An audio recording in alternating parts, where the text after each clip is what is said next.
Hello everyone, SSC GD result to আপোনালোকে পালে যেহেতু সকলো লৰা ছোৱালী পাস কৰিছে এবাৰ পাস কৰাৰ সংখ্যা বহুত বেছি কাৰণ কাট অফ টো কম গৈছে লগতে পৰীক্ষা দিয়া লৰা ছোৱালী সংখ্যাও কম আছিল যোৱাকালি মই এটা ভিডিও বনাইছিলো যে কাট অফ কিমান যাব ফাইনেল মেৰিট লিষ্টত সেই ভিডিওটো চাইছে যদি গমে পাইছে আজিৰ এই ভিডিওটোত বহু লৰা ছোৱালীৰ এটা কোৱেশ্চন যে ফিজিক্যাল টেষ্ট কেতিয়া হ'ব মেডিকেল টেষ্ট কেতিয়া হ'ব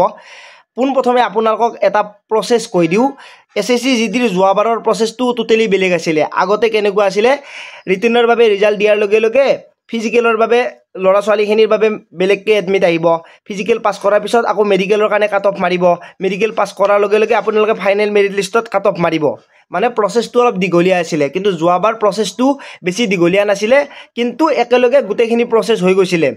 মেডিকেল ৰানিং লগতে ডকুমেন্ট ভেৰিফিকেশন গতিকে আপোনালোকৰ এটা কম সময়তে হৈছিল বুলি মই ভাবো কিন্তু অলপ মানে যেহেতু লৰা ছোৱালীক অলপ টাইম লাগিছিল এটা প্ৰসেস কৰাৰ লগে লগে আৰু এটা প্ৰসেসৰ কাৰণে 2-3 দিন লাগিছিল গতিকে ফিজিকেলটো অলপ দিগলীয়া প্ৰসেসত চলিছিল মানে বেছি সময় চলিছিল এতিয়া যোৱাবাৰৰ তুলনাত যদি এইবাৰ চাও আপোনালোকে এক মাহ আগত আছে মানে যোৱাবাৰ যেতিয়া আপোনালোকৰ ৰিজাল্ট দিছিল প্ৰথমতে ৰিটেনৰ ৰিজাল্ট জুলাই মাহৰ যেটো 10 তাৰিখ আছিল সেই দিনা ৰিজাল্ট দিছিল লগতে আপোনালোকৰ ফিজিকেলটো আৰম্ভ হৈছিল অক্টোবৰ মাহলৈকে আৰু ফাইনেল মেৰিট লিষ্ট মানে ফাইনেল ৰিজাল্ট দিছিল ডিসেম্বৰৰ 14 তাৰিখে মানে আপোনালোকে যদি চাই 6 মাহ সময় আমাক লাগিছিল গুটেখিনি চাকৰি হোৱালৈকে মানে কাট অফ মাৰালৈকে লগতে ৰানিং হোৱালৈকে যেনেকৈ এইবাৰ এক মাহ সময় আগত আছে যেহেতু জুন মাহৰ 17 তাৰিখে আপোনালোকে ৰিজাল্টটো পালে এইবাৰ ফিজিকেলটো হয়তো কেনেকৈ প্ৰসেসত হয় হেতু এতিয়ালৈকে আপডেট অহা নাই যে মেডিকেল আৰু ফিজিকেল একেলগে হ'বনে বা ফিজিকেল আগত হ'বনে তাৰ পিছত মেডিকেল হ'ব এনেকুৱাকৈ এটা আপডেট আহিব প্ৰথমতে আপোনালোকক কৈ দিও যেতিয়া আপডেট আহিব প্ৰথমতে হয়তো আগতে ফিজিকেল হয় যদি মানে ৰানিং পাস কৰাৰ পিছত এবাৰ যদি ৰানিংত যদি BSF HCMৰ দৰে কৰে তেতিয়া হলে কিন্তু এটা বহুত ডাঙৰ আপডেট হৈ যাব কি হয় নাজানো এতিয়াতো ক'ব নোৱাৰি বাকি SSC জিডিৰ cut off to final cut off to কিমান যাব যোৱাকালি ভিডিওটো চালে হল কিন্তু এতিয়া যদি ক ফিজিকেলৰ সময় তেতিয়া হলে আপোনালোকে আৰু হাতত এই যেটো জুন মাহ আছে গুটে জুন মাহটো পাই যাব আপোনালোকে এই জুন মাহত ফিজিকেল আৰম্ভ নহয়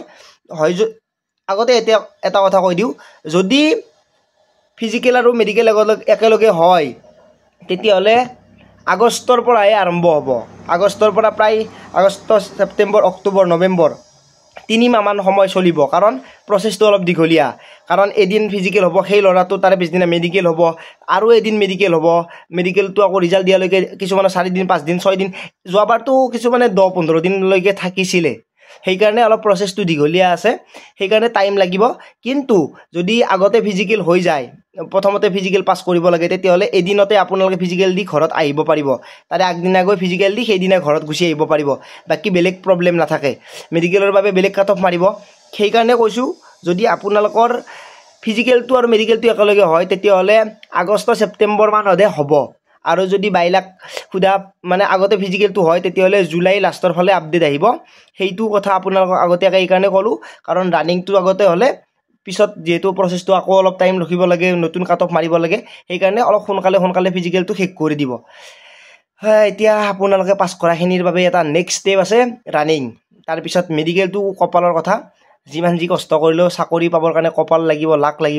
লাক থাকিলে আপোনালোকে চাকৰি পাব হেতু 100% বাকি আপোনালোকে কমেন্টত জনাব আপোনাৰ নাম আহিছে নে নাই যদি আহিছে কংগ্ৰেচুলেশ্যন ভিডিওটো সকলোকে শেয়াৰ কৰি দিয়ক ফিজিকেলৰ আপডেট মই সকলো দি যাম আপোনালোকৰ কিবা সুধিব লগা থাকিলে কমেন্টত জনাব